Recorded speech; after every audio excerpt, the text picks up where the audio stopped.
तो मकर संक्रांति से महाशिवरात्रि तक न केवल भारत बल्कि पूरा विश्व सनातन के सबसे बड़े महोत्सव महाकुंभ का साक्षी बना। 45 दिन का ये समय है जिसमें सारी सिद्धि रिद्धि हासिल करने के लिए साधक, संत, महात्मा, विद्वान, गृहस्थ, वानप्रस्थ, सन्यासी, साहित्यकार, पत्रकार, कलाकार, राजनेता, हर विधि के जानकार प्रयाग की पावन धरा पर पहुंचे, भगवान ब्रह्मा की भूमि पर पहुंचे। मानसिक, वाचिक, कायिक हर तरह के पापों से मुक्ति के लिए श्रद्धालु आए, चाहे वो वैदिक परंपरा के संत हों या तांत्रिक परंपरा के या फिर अघोर परंपरा के सन्यासी हों, शाक्य हों या शैव हों, शाक्त हों या शैव हों या फिर वैष्णव हों, अखाड़ा चाहे उदासीन हो या महानिर्वाणी, शंकराचार्य से लेकर निम्बकाचार्य, माधवाचार्य से लेकर रामानुजाचार्य, सनातन परंपरा के हर आचार्य अपनी विधि से अपने इष्ट को लेकर इस महाकुंभ में आए। और आज महाशिवरात्रि है और इस महापर्व की महापूर्णाहुति भी। महापर्व पूर्ण हो रहा है, लेकिन साधकों के लिए ये जो क्षण है, ये बहुत ही दुख का समय है, क्योंकि एक तरीके से अपनी श्रद्धा, अपनी संस्कृति और अपने ओज तेज को हासिल करने वाली इस पावन धरती को छोड़कर उनके जाने का समय आ गया है। और साधकों के लिए तो एक तरीके से मां का सानिध्य छूटने जैसा है। मां गंगा ही उनकी आदि मां है। इसीलिए आज महाकुंभ के समापन पर इन संतों के लिए, साधकों के लिए मां से विरह की स्थिति, और ऐसे में इनका मन बहुत व्यथित है, दुखी है। जरा सुनिए। ब्रह्मा की पूजा करते हैं क्योंकि जिनकी मूर्ति नहीं होती है, फिर यहाँ के ऋषियों की पूजा करते हैं, यहाँ के महर्षियों की पूजा करते हैं, और सभी की पूजा करने के बाद हम सब यहाँ के जो स्थापित देवता है उनकी पूजा करते हैं। फिर अंत में माँ गंगा सब मिलने के लिए जाते हैं और बाद से बड़े विदित हृदय से प्रार्थना करते हैं कि आपकी कृपा का प्रसाद प्राप्त करके अब तक हम सब आपके चरणों में थे, आज आपसे विलग होने का समय हो रहा है। और वो स्थिति बहुत ही हम सब के लिए अशानीय पीड़ा की होती है, जैसे कोई संसार का व्यक्ति अपने स्वजनों से अलग होता है, या कह सकते हैं एक बेटी जैसे अपने पिता के घर से छोड़ के जाती है, उसके लिए तो बहुत कठिन समय होता है। वैसे साधकों के लिए गंगा का तट छोड़ के जाने के लिए बहुत विरह की स्थिति होती है। इसलिए इस समय हम सब कुछ भूल चुके होते हैं, मन में केवल एक बात होती है, फिर कब वो क्षण आएगा जब हम सब माँ की गोद को वापस आएंगे। इसलिए हम सब माँ से प्रार्थना करते हैं कि अन्यथा शरणम नास्ति त्वमेव शरणम मम तस्मात् कारुण्य भावेन रक्ष मां प्रलंक। तो सनातनियों को एक सूत्र में पिरो देने वाले इस महाकुंभ के मायने समझने के लिए बैठेंगे तो न जाने कितने आयाम निकलेंगे। इसे किसी एक आयाम में बांधा नहीं जा सकता। भीड़ तो बस इसका एक पहलू है। शासन, प्रशासन और सनातनी परंपरा के अखाड़ों ने मिलकर इस आयोजन को जो ऊंचाई दी, उसे आपके सामने कुछ तस्वीरों के जरिए रखने की कोशिश कर रहा हूं। मकर संक्रांति से लेकर महाशिवरात्रि तक करोड़ों श्रद्धालुओं ने आस्था की डुबकी लगाई।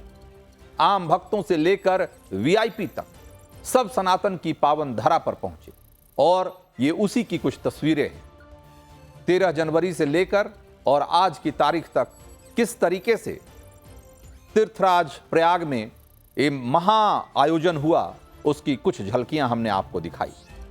तो तीर्थराज की धरती पर 13 जनवरी से शुरू हुए दिव्य भव्य महाकुंभ ने आज महाशिवरात्रि के अंतिम स्नान के बाद एक तरीके से समापन की ओर है, और 66 करोड़ का आंकड़ा पार कर चुका है, जो कि एक इतिहास है।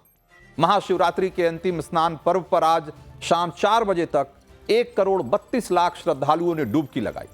यह महाकुंभ श्रद्धालुओं की संख्या के लिहाज से इतिहास के पन्नों में दर्ज हो चुका है।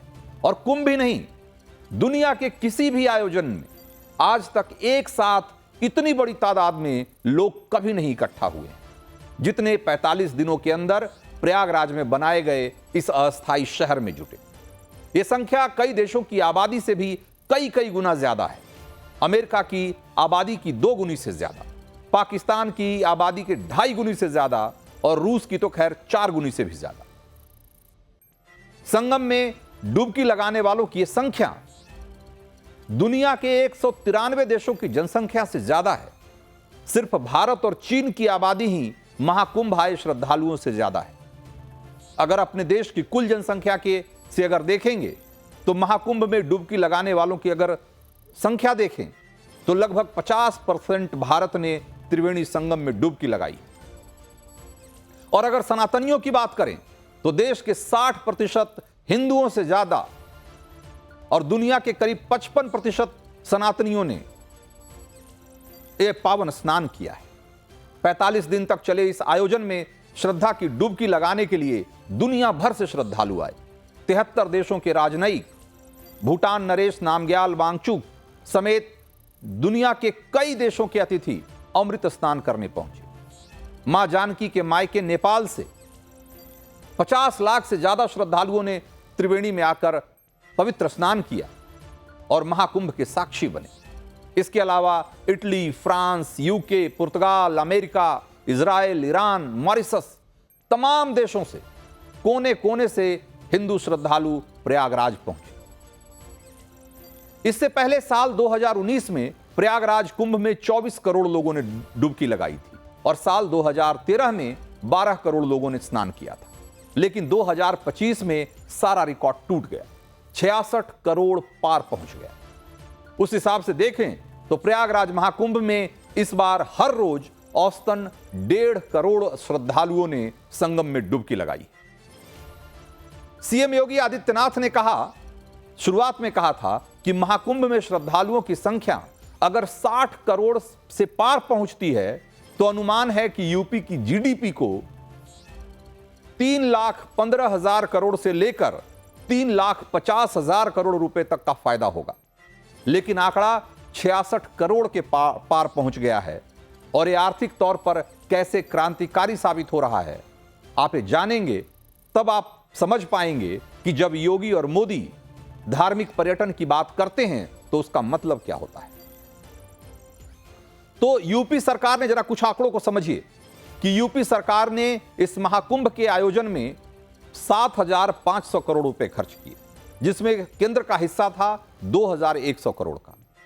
और अब जरा कमाई का गणित देखिए और फिर आप समझ पाएंगे कि वाकई में यूपी की जीडीपी के लिए यह महाकुंभ अमृत ही लेकर आया है। प्रयागराज में मेला प्राधिकरण ने 8,000 से ज्यादा दुकानें अलॉट की और उससे कमाई हुई करीब 45 करोड़। यूपी सरकार ने टैक्स और किराए से कमाए 25,000 करोड़। यह एक आकलन है, एक अनुमान है।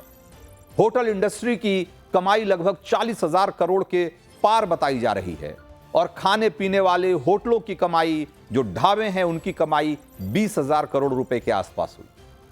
इसी ढंग से प्रसाद, तेल, दीपक, अगरबत्ती, किताबें वगैरह वगैरह बेचकर जो कमाई हुई उसका आकलन है कि 20,000 करोड़ के पार पहुंच चुका है। टूर गाइड, ट्रैवल पैकेज, इन सबों से 10,000 करोड़ रुपए की कमाई हुई और इसी तरीके से ट्रांसपोर्ट सेक्टर में कमाई हुई 10,000 करोड़ रुपए। आप आकलन करिए कि 7,500 करोड़ रुपए की लागत से ये जो आयोजन हुआ उसने उत्तर प्रदेश को और खास करके इस इलाके को कितनी बड़ी कमाई करवाई है। और अब ये जान लीजिए कि जो इस बार प्रयागराज महाकुंभ तक नहीं पहुंच पाए उनके लिए अगला मौका 2027 में ही आने वाला है। नासिक में साल 2027 में कुंभ लगेगा और ज्योतिषीय गणना के मुताबिक इसकी तारीख तय हो चुकी है। 2027 का नासिक महाकुंभ 30 दिनों का होगा, जो 17 जुलाई से शुरू होकर 17 अगस्त तक चलेगा।